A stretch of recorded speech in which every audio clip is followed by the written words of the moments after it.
Top quality और consistent performance के लिए सिर्फ सिल्वर पंप नाम याद रखना। ರಾಜಕಾರಣಿಗಳ ನಿಲುವು ಹೇಗಿರುತ್ತೆ ಅಂದರೆ ಅಧಿಕಾರದಲ್ಲಿ ಇದ್ದಾಗ ಒಂದು ರೀತಿಯ ನಿಲುವು, ಅಧಿಕಾರದಲ್ಲಿ ಇಲ್ಲದೇ ಇದ್ದಾಗ ಮತ್ತೊಂದು ರೀತಿಯ ನಿಲುವು.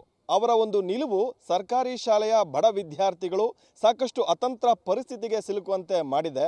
ಯಾಕೆ ಅಂತ ನಾನು ಹೇಳ್ತೀನಿ. ನಾನಿವಾಗ ಮಂಡ್ಯ ಜಿಲ್ಲೆ ಮದ್ದೂರು ತಾಲೂಕಿನ ಭಾರತೀ ನಗರದಲ್ಲಿರುವಂಥ ಸರ್ಕಾರಿ ಪ್ರೌಢಶಾಲೆ ಹಾಗೂ ಕಾಲೇಜಿನ ಬಳಿ ಇದ್ದೀನಿ. ಈ ಕಾಲೇಜ್ ಏನು ಕಾಣ್ತಾ ಇದೆ ಸಾಕಷ್ಟು ವರ್ಷಗಳಿಂದ ಇರುವಂಥದ್ದು, 25 ವರ್ಷಗಳಿಂದ ಇರುವಂಥದ್ದು. ಈ ಒಂದು ಕಾಲೇಜಿನ ಸ್ಥಳ ಮಾಜಿ ಶಾಸಕರು, ಮಾಜಿ ಸಚಿವರಾಗಿರುವಂಥ DC ತಮ್ಮಣ್ಣ ಅವರಿಗೆ ಸೇರಿದಂಥ ಸ್ಥಳ. ಆ ಒಂದು ಸ್ಥಳದಲ್ಲಿ ಈ ಒಂದು ಕಟ್ಟಡವನ್ನು ಕಟ್ಟಿರುವಂಥದ್ದು. ಪ್ರಮುಖವಾಗಿ DC ತಮ್ಮಣ್ಣನವರು ಮೊದಲ ಬಾರಿಗೆ ಕಿರುಗಾವಲು ವಿಧಾನಸಭಾ ಕ್ಷೇತ್ರದಿಂದ ಶಾಸಕರಾದಂಥ ಸಂದರ್ಭದಲ್ಲಿ ಜಾಗವನ್ನು ಕೊಟ್ಟು ಅವರ ಸ್ವಂತ ದುಡ್ಡಲ್ಲೇ ಕಟ್ಟಡವನ್ನು ಕೂಡ ಕಟ್ಟಿ ಸರ್ಕಾರಿ ಪ್ರೌಢಶಾಲೆಗೆ ಹಾಗೂ ಕಾಲೇಜಿಗೂ ಕೂಡ ಕೊಟ್ಟಿರ್ತಾರೆ. ಕಳೆದ 25 ವರ್ಷಗಳಿಂದಲೂ ಕೂಡ ಇಲ್ಲಿ ಸಾವಿರಾರು ವಿದ್ಯಾರ್ಥಿಗಳು ವ್ಯಾಸಂಗವನ್ನು ಮಾಡ್ತಾ ಇದ್ದಾರೆ.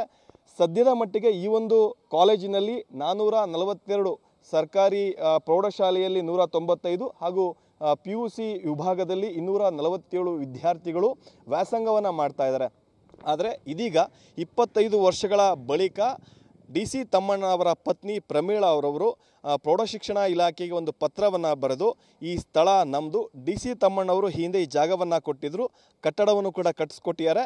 ಆದರೆ ಇದೀಗ ನನಗೆ 75 ವರ್ಷ ವಯಸ್ಸಾಗಿದೆ, ನನ್ನ ಮಕ್ಕಳಿಗೆ ಆಸ್ತಿಯನ್ನು ಹಂಚಿಕೆ ಮಾಡಬೇಕು, ಹೀಗಾಗಿ ಈ ಸ್ಥಳವನ್ನು ಬಿಟ್ಟು ಕೊಡಬೇಕು, ಪರ್ಯಾಯ ಜಾಗವನ್ನು ಹುಡ್ಕೊಂಡು ಅಲ್ಲಿಗೆ ಈ ಒಂದು ಶಾಲಾ ಕಾಲೇಜನ್ನು ಸ್ಥಳಾಂತರ ಮಾಡಬೇಕು ಅಂತೇಳಿ DDPU ಅವರಿಗೆ ಕೂಡ ಒಂದು ಪತ್ರವನ್ನು ಬರೆದಿದ್ದಾರೆ. ಈ ಒಂದು ಪತ್ರ ಇಲ್ಲಿರುವಂಥ ವಿದ್ಯಾರ್ಥಿಗಳಾಗಿರ್ಬೋದು, ಜೊತೆಗೆ ಪೋಷಕರ ಆತಂಕ ಕೂಡ ಕಾರಣ ಆಗಿದೆ. ಪ್ರಮುಖವಾಗಿ 2025 ಮಾರ್ಚ್ ಒಳಗೆ ನೀವು ಈ ಒಂದು ಪರ್ಯಾಯ ವ್ಯವಸ್ಥೆಯನ್ನು ಮಾಡಿಕೊಡ್ಬೇಕು, ನಮ್ಮ ಜಾಗವನ್ನು ಬಿಟ್ಕೊಡ್ಬೇಕು ಅಂತೇಳಿ ಕೂಡ ಪತ್ರವನ್ನು ಬರೆದಿದ್ದಾರೆ. ಇದು ಸಾಕಷ್ಟು ಆತಂಕಕ್ಕೆ ಕಾರಣ ಆಗಿದೆ.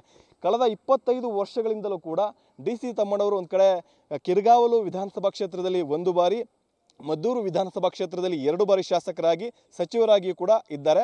ಇಷ್ಟು ವರ್ಷಗಳ ಕಾಲ ಅವರು ಶಾಸಕರಾದಂಥ ಸಂದರ್ಭದಲ್ಲಿ ಈ ಒಂದು ಸ್ಥಳವನ್ನು ಬಿಟ್ಕೊಟ್ಟು ಬೇರೆ ಪರ್ಯಾಯ ಜಾಗವನ್ನು ಹುಡ್ಕೊಳ್ಳಿ ಅಂತಲೂ ಕೂಡ ಎಲ್ಲೂ ಹೇಳಿಲ್ಲ. ಆದರೆ ಇದೀಗ ಪ್ರಶ್ನೆ ಮಾಡ್ತಾರೆ, ಅವರು ಶಾಸಕರಾದಂಥ ಸಚಿವರಾದಂಥ ಸಂದರ್ಭದಲ್ಲಿಯೇ ಪರ್ಯಾಯ ಜಾಗವನ್ನು ಹುಡುಕಿ ಅಲ್ಲಿ ಕಟ್ಟಡವನ್ನು ನಿರ್ಮಾಣ ಮಾಡಿಕೊಟ್ಟು ಇಲ್ಲಿನ ವಿದ್ಯಾರ್ಥಿಗಳನ್ನು ಸ್ಥಳಾಂತರ ಮಾಡಿಕೊಡ್ಬೋದಾಗಿತ್ತು. ಆದರೆ ಇದೀಗ ಅವರು ಮಾಜಿ ಸಚಿವರಿದ್ದಾರೆ, ಮಾಜಿ ಶಾಸಕರಿದ್ದಾರೆ. ಇಂತಹ ಸಂದರ್ಭದಲ್ಲಿ ಈ ರೀತಿ ಸ್ಥಳಾಂತರ ಮಾಡಿಕೊಡಿ, ಅದರಲ್ಲೂ ಕೂಡ ಶೈಕ್ಷಣಿಕ ವರ್ಷ ಮುಗಿತಾ ಬಂದಿದೆ, ಇಂತಹ ಸಂದರ್ಭದಲ್ಲಿ ಏಕಾಏಕಿ ಸ್ಥಳಾಂತರ ಮಾಡಿಕೊಡಿ ಅನ್ನುವಂಥದ್ದು ಎಷ್ಟರ ಮಟ್ಟಿಗೆ ಸರಿ ಅಂತ ಪೋಷಕರು ಆತಂಕವನ್ನು ವ್ಯಕ್ತಪಡಿಸ್ತಾರೆ. ಬಹಳ ಪ್ರಮುಖವಾಗಿ ಈ ಒಂದು ಭಾರತೀ ನಗರದಲ್ಲಿ ಸಾಕಷ್ಟು ಗ್ರಾಮೀಣ ಭಾಗದ ವಿದ್ಯಾರ್ಥಿಗಳು, ಬಡ ವಿದ್ಯಾರ್ಥಿಗಳೇ ವ್ಯಾಸಂಗವನ್ನು ಮಾಡ್ತಾರೆ. ಇದುವರೆಗೂ ಕೂಡ ಸಾವಿರಾರು ವಿದ್ಯಾರ್ಥಿಗಳು ಕೂಡ ಇಲ್ಲಿ ವ್ಯಾಸಂಗವನ್ನು ಮಾಡಿ ಹೋಗಿರುವಂಥದ್ದು. ಈ ರೀತಿ ಏಕಾಏಕಿ ಅಧಿಕಾರದಲ್ಲಿ ಇಲ್ಲದಂತಹ ಸಂದರ್ಭದಲ್ಲಿ ಇದು ನಮ್ಮ ಜಾಗ ಬಿಡ್ಕೊಡಿ ಅಂತ ಕೇಳುವಂಥದ್ದು ಒಂದು ಕಡೆ ಆತಂಕಕ್ಕೂ ಕೂಡ ಕಾರಣ ಆಗಿದೆ. ಮತ್ತೊಂದು ಕಡೆ ಶಿಕ್ಷಣ ಇಲಾಖೆಯ ನೆಗ್ಲಿಜೆನ್ಸಿ ಕೂಡ ಇಲ್ಲಿ ಎದ್ದು ಕಾಣ್ತಾ ಇದೆ. ಇದನ್ನು ಯಾವುದೇ ರೀತಿ ದಾನವಾಗಿ ಕೊಟ್ಟಿಲ್ಲ, ಯಾವ ಸಂದರ್ಭದಲ್ಲೂ ಬೇಕಾದರೂ ಇದನ್ನು ಬಿಡಿಸ್ಕೊಳ್ಳುವಂಥ ಸಂದರ್ಭಗಳಿರ್ತವೆ. ಇಂಥ ಪರಿಸ್ಥಿತಿಯಲ್ಲಿ ಶಿಕ್ಷಣ ಇಲಾಖೆ ಕೂಡ ಇಲ್ಲಿ ಪರ್ಯಾಯ ಜಾಗವನ್ನು ಹುಡುಕಿ ಬೇರೆ ಒಂದು ಕಟ್ಟಡವನ್ನು ಕಟ್ಟಿ ಇಲ್ಲಿನ ವಿದ್ಯಾರ್ಥಿಗಳನ್ನು ಸ್ಥಳಾಂತರ ಮಾಡುವಂಥ ಕೆಲಸವನ್ನು ಮಾಡಬೇಕಾಗಿತ್ತು. ಇದುವರೆಗೂ ಕೂಡ ಶಿಕ್ಷಣ ಇಲಾಖೆ ಕೂಡ ಮಾಡಿಲ್ಲ.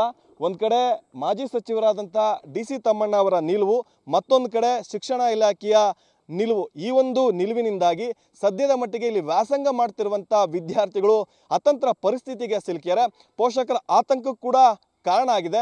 ಈ ನಿಟ್ಟಿನಲ್ಲಿ ಸರ್ಕಾರ ಶೀಘ್ರವೇ ಒಂದು ಸೂಕ್ತ ಕ್ರಮವನ್ನು ತೆಗೆದುಕೊಂಡು ಮಕ್ಕಳ ವಿದ್ಯಾಭ್ಯಾಸಕ್ಕೆ ಯಾವುದೇ ರೀತಿಯ ತೊಂದರೆಗಳಾಗದಂತಹ ಸೂಕ್ತ ಕ್ರಮವನ್ನು ತೆಗೆದುಕೊಳ್ಬೇಕು ಅಂತೇಳಿ ಕೂಡ ಪೋಷಕರು ಆಗ್ರಹಿಸ್ತಾ ಇರುವಂಥದ್ದು.